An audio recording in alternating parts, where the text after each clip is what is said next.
Good morning, guys. Welcome to the very end of the year. Today is the video that I've been talking about all week long or all month long, the manifestation video. So if you want to see me talking through my vision board, talking about what it is that I achieved this year and how I went about achieving it, please stay tuned. I'm going to be talking you through every single point of the vision board. Thank you so much for tuning in, and I hope that as you do your vision board as well, you will be, following some of the steps with me. So today, basically, I'm taking my contemplative walk. And during this walk, I'm reflecting on the year so far. I'm reflecting on everything that has happened and what I have achieved, all the things that I still wish to achieve, and just life during the past year, my failures, my wins, my triumphs, my victories, etc. It's not so much a meditation exercise, but it is more a reflective exercise. So you don't want to be doing anything with music or anything that will be distracting. You really do want to be thinking through the year from January until now, what it is that you've done, how you've managed to triumph with regard to your weaknesses, and how you've managed to strengthen your strengths. So after you've done that, that is when you then want to reflect on what you want to achieve with the year forward. So what type of person do you want to become? What type of traits do you want to let go of? What type of traits do you want to pick up? How do you want to improve? In what areas do you wish to improve? And then you want to be flipping through the magazines, cutting out things and pages and pictures and phrases that best depict that vision that you've just had of your life in 2022. So we're going to do that together today, but that's the first thing that I think you should do, just to take that walk, to meditate on and reflect on the past year and everything that has happened, and then just to reflect on the future, what you want, what you see for yourself, and things like that. And then once you've done your vision board, to really take that in and to put it at a spot where you will see it every day or at least every week, so that it will be compounded in your mind that this is who I want to be, this is who I'm working towards, this is what I want to embody, and things like that. So yeah.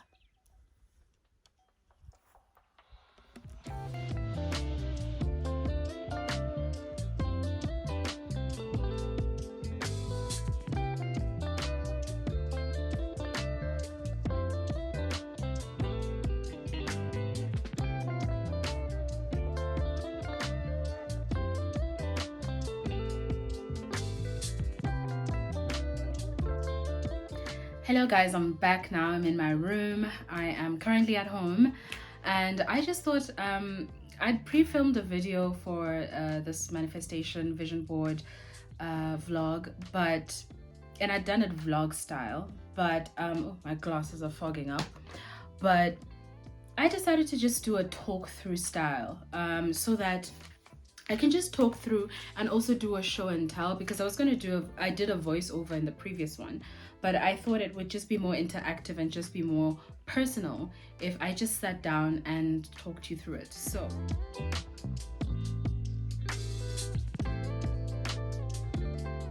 I'll start with the home. On my Instagram, I posted that I had purchased my first home this year. It was in the middle of the year, and it was one of the most joyous things that I've ever achieved, just because, I mean, if you have been in boarding school and res and all of that for most of your life, then I feel like maybe you can relate to just wanting your own home, wanting your own base, wanting your own space, wanting somewhere where you hold the key. That is you cannot be evicted, you live there, that is yours. And I've just had that desire for as long as I can imagine, and getting to the point where I finally was able to purchase a home and to have a place that I call home, and living in it and decorating it, and again just exercising my creative muscle in terms of, let's paint this wall, let's do this, let's get this draping, and it was just amazing. So I achieved that, and it is just one of the greatest joys and greatest points of pride of my life. So yeah, seeing it on this vision board and really visualizing it day in, day out, and really picturing how would that look, how would that feel when I walk into the house, how would that smell, what would my home scent be, and all that. Until it happened, I was just manifesting this home literally week in, week out. Rich to me here meant debt free. And rich, to me, a rich life means a life that is either free from debt or that has as little debt as possible, because it doesn't matter if your income is 90 million, if your expenses and your debts come up to 89,500,000, you're not really rich, are you? In my view. Whereas if I earn 500,000 and I have no debts and my expenses are 33,000, I'm like as rich as you are and you earn 90 million. Do you understand what I mean? So for me, debt is just one of those things that I just and having spent a year not working, training as an advocate, and just that whole situation, and running through my savings with that and my pension and things like that, and just not getting to travel and all of this, it just was not a rich life for me. And I just felt like I just cannot wait to get to the point where I have no debts and I'm enjoying the money that I'm making and I'm spending it responsibly, but I'm spending it on things that I love and myself and things like that. And so I feel that this year I really did get to achieve that, and I want to increase on that next year, particularly with investments and perhaps increasing my property portfolio. Time will tell, but the point of the matter is I consider myself that the way that I have carried myself in terms of my finances have really led me to be rich in my definition of being rich, which is having as minimized debt as possible, having as minimal debt as possible. And I feel that I really have achieved that, and so, you know, it's just so lovely. Just the end of the month comes and there are just no worries, there's no stresses, my phone is not blowing up because of debt collectors and this person and that person. It's just very liberating in my view, and I cannot imagine how more liberating it is to then have a large savings cushion and to have a large investment portfolio and to just, you know, have your investments be working for you and things like that. So that's what in the future, 2022 and moving on forward from that, that's what I hope to be doing. So getting richer in those aspects, and then enhancing the texture of my skin and reducing the appearance of dark marks. I mean, I even did a vlog about me getting a chemical peel, but it was more just about my journey with my skin. It's been such a checkered journey, from teenage acne to adult acne to all of these things, and it has impacted my self-esteem on and off for the past 15-20 years so much. But really tackling this problem this year and just telling myself, you know what, I was just going to roll up my sleeves and do whatever it needed to take to get to the bottom of what my skin issues were and to solve them and to remedy or seek out remedies for those problems. I really feel that I did, and I've greatly reduced the dark marks in my skin by tenfold, I would say. So that part on my vision board has been and then knowing who you are as a woman. I did a special IG live on cycle syncing, and I speak quite a lot about cycle syncing. I'm an advocate for cycle syncing. I recommend Woman Code the book to anyone I meet, but it was more that, I guess, was what triggered it. Me balancing my hormones, me syncing my cycle, me just seeing who I am, seeing how I am in different cycles and things like that. That triggered it, I would say, but it was more just about coming into myself. I mean, I'm 33 next year, 2022, so I'm 32 now. I just wanted to know who I am as a woman. I really just, not who people say I am or how I present or what my job is or things like that, but just really, who is Loyiso as a woman? Who is she? And I really have to say, I think I really did find myself, find my stride.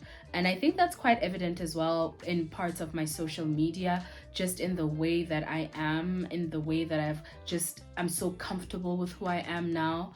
And in a way that I've always been quite confident, as I keep saying, but just in terms of being comfortable with who I am and who I'm becoming and all of that, I'd say this year I really hit my stride. I really hit my stride. And so I know who I am now. I know who I am as a woman. I know what type of things I like. I know what type of things I want. I know the type of people that I want around me. I know the type of people I want to work with.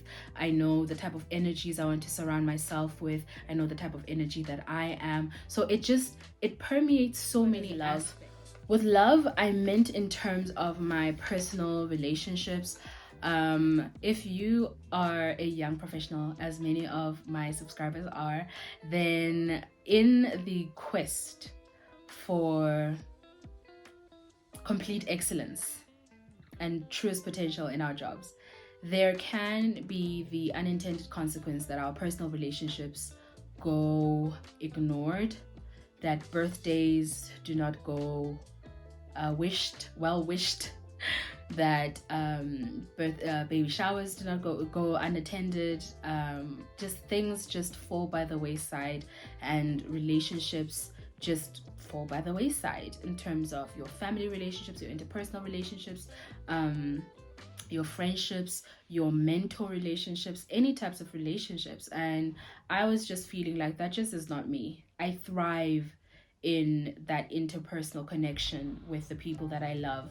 And so any type of feeling on my part that I had failed in that regard, or that I was failing, just was a sore spot for me. And I was very intentional about making sure to really work at A, recovering those relationships, and B, prioritizing those relationships moving forward. And I think that with 2021, I really did, with the work-life balance that I feel like I was able to get, I think I was able to very much not have the people in my life feel like I had completely forgotten about them. And I think, yes, you know, obviously we are working these demanding jobs and we are trying to get at so many things at once. And one of the things that you have to come to terms with is that you're not always going to be that person for everyone, but the people that matter really do understand, and most of them are doing the same thing in any case, like in terms of getting at their own dreams as well. But yeah, there are those that you will lose, and that is understandable. But those that you can salvage, I think you have to salvage, and you have to prioritize, and you have to, you know, really hold as precious those relationships as much as possible. So I felt that in 2021 I did really try my best to do that, to maintain friendships, to maintain relationships, and to cultivate and to build new ones as well. And I was very surprised to have new friendships formed as well. I think at this age it's very strange to have new friendships, like proper new friendships. And so it was just very exciting for me to have all this love invited back into my life, and all this new love coming into my life, because I think also my heart was very much open to it, whereas in the past, because of shame of, you know, I'm working too much or I'm never there and things like that, it was quite closed. But I was able to just open up my heart, and all this love just started pouring in. So yeah, and then with travel, one of the main things I did was a solo trip to Cape Town in April and May, and I just love that long weekend, and I was able to completely disconnect, completely unwind. And it was a solo trip. I love solo trips. In the past I went on solo trips much more often. With COVID and the travel restrictions and all of that, I just haven't been able to do as many international solo trips, but definitely that trip to Cape Town was amazing. By the time you're watching this as well, I will be on a solo trip to Cape Town. So I just really love solo trips. I just love traveling. I love seeing new places. I love exploring. And the more I get to do of it, the happier I am. And I feel like in 2021, I really did very much achieve that. And then with the cooking, one of the great joys of this year has just been me rekindling my love for my cooking.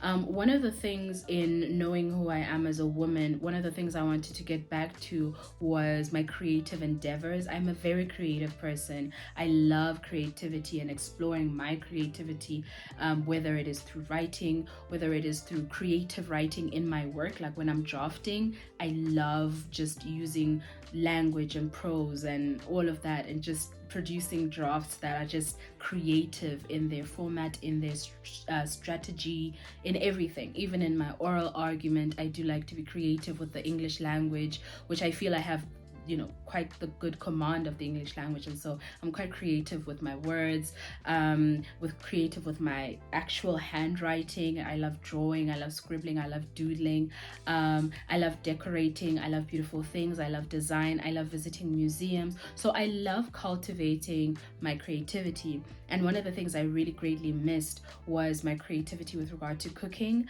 I took home economics in high school, all throughout high school, and absolutely loved it. And I would have taken it in varsity if someone had let me.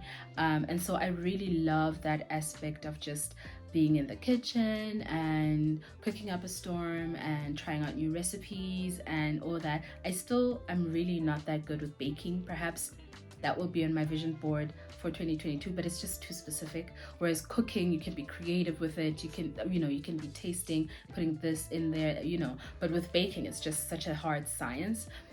So just getting back into the kitchen and cooking, and just cooking for myself, cooking for no one else, not cooking to impress anyone, cooking because it was an expression of my creativity. It was a method for me to relax, and it was a method for me to treat myself as a goddess, and it was also an opportunity for me to cultivate my creativity. So it was really getting at multiple points on the vision board, but with just one thing. And also for weight loss as well, because it lessened the times that I needed to be eating junk food or to be ordering in junk food. So I really did love that the way that I stuck to my commitment to cooking this year was just such that it just paid off. It just paid off tenfold. It paid off. So that was achieved. And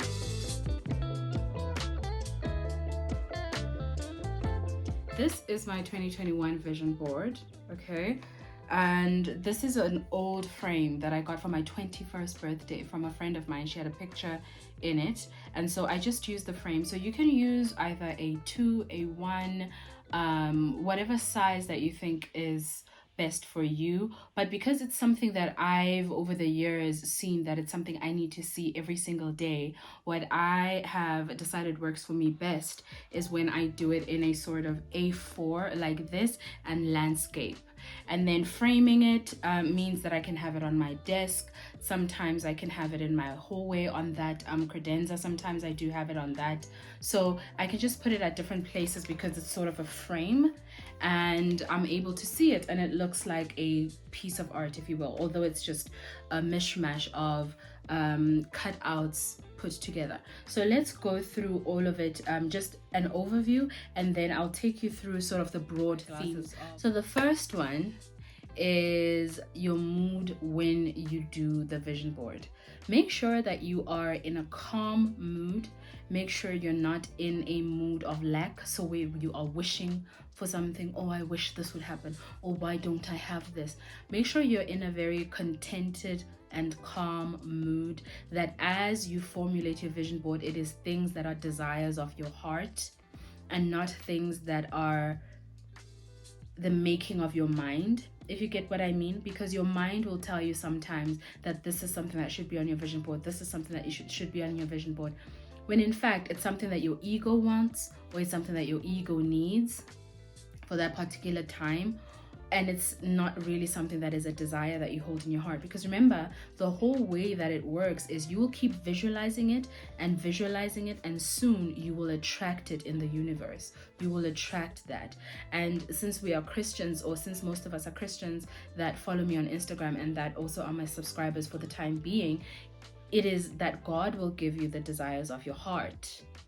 So not the consequences or the things that you've dreamt up from your ego. So make sure that the mood you're in when you formulate your vision board is just a very calm mood. That is why I like to first go for the walk that I spoke about, because in the contemplative walk, you can also look at your past year quite calmly and quite rationally and objectively, without any type of subjectivity being injected into it. So I'd say go for a nice long walk, think about your year, think about everything that has worked out, think about all the things that have not worked out from a very objective standpoint, not from a self-critical or self-deprecating way, just from a very, very objective way, viewpoint. And then when you're starting to sit down, put on some nice calming music, some of your favorite music. I like to put on the Apple Music Singing Bowls compilation. I'll try to put in an insert of what that looks like. I don't know that I've ever shown it here, but I like to play it when I take my baths. But it's calming singing bowl music, and I really do like that. Or you can just put on just a nice calm soundtrack in the background. And then you want to be thinking about things you want to achieve in the year. Now, I know there are various iterations of vision boards. There are vision boards for 5 years, for 10 years. I like to do mine specific to 1 year, because my life changes at any given point from year to year sometimes, but also that's just what I feel like is manageable. I feel like anything beyond that might be overkill for me, and it might sort of discourage me at the end of the year if I have not fulfilled all of it. And so I do think that for me 12 months is just very manageable. Before you start cutting out and sit with the emotion and think about the 31st of December 2022. Think about, what are you wearing? What does your hair look like? What do your nails look like? So do a complete body scan. If you've ever done meditation with the Headspace app, when they say do a body scan of yourself. So what are you wearing? So you're walking into the room. What do you look like? What is your mood like? And then go into the material aspects of it. What do you have on your wrist? What car are you driving? Where are you going? Where are you driving the car to? To your home? To your apartment? What does your apartment look like? What does your home look like? What does it smell like? And smell it. Don't imagine it. Try as much as possible to smell it. If you say you're wearing a wool jersey, try as much as possible to feel that wool jersey and sit with that feeling of who you are in a year's time. For example, I did specify that I want to get more serious about my weight loss, so I want to be weightlifting and things like that next year. So when I think about who I am next year, I'm this woman with muscle definition. I'm this woman with muscle definition. I can feel my muscles. I can feel muscles forming because I've been lifting for 12 months and things like that. I can feel my collarbones. That's one of the things that I've just always had a thing about, just like collarbones, wherefore art thou. And so for me, when I think about that, I can feel my collarbones, not in a sickly way, but just I can feel my collarbones. And I just feel muscle definition. I look down at my calf and I can see my calves are defined and things like that. So do a body scan and look at yourself in that light. And then do with regard to career. Where are you? What are you doing? Which department are you in? Are you working for someone? Are you working for yourself? And what are you doing? What does your office look like? Walk into your office. Tell me what you see. And really sit with that feeling and visualize who you are on the 31st of December 2022. And from what you glean from that, there will be certain themes that come out at you that are more important for you. So last year when I looked at myself, I was like, I'm a woman with clear skin. I'm well groomed. I'm walking into my home. I'm walking with confidence. I know who I am. I'm traveling to this place. I'm booking something online. I'm booking my latest trip. I could see myself doing these things, and I did those things. So really see yourself in those things, and then certain themes will jump out at you, and you want to extract those themes, and then you want to be looking through magazines, because then those pictures and those images and those will resonate with you, and that's what you'll cut out, and that's what you'll think, oh yes, this is what I want to see. So for example, if I see muscle definition here, or if I see fit, or if I see lifting, women who lift or things like that, I'll cut that out, and more travel and things like that. So then when you're cutting those things out in the magazines, you are then pasting them with intention. And then when you have this, you're looking at it day in, day out for 12 months. And I promise you, you're embodying that. It is reinforcing in your mind that this is indeed who I am, not who I wish I was, not who I someday wish I could be. This is who I am. And that is how visualization works. You embody it, and you start embodying that, and it starts lifting your vibrations and your energies, and you start attracting that very thing. And I promise you, it really does work. I've been doing this for years and years now, and some years I skip, but every single year that I do it, I look down and see, actually, I've kind of achieved every single thing on my vision board. So I hope you've enjoyed this year-end special, and I hope you're having the best 31st of December possible. I hope you have a very happy new year, and I will see you in my next vlog. Thank you guys for watching, and bye.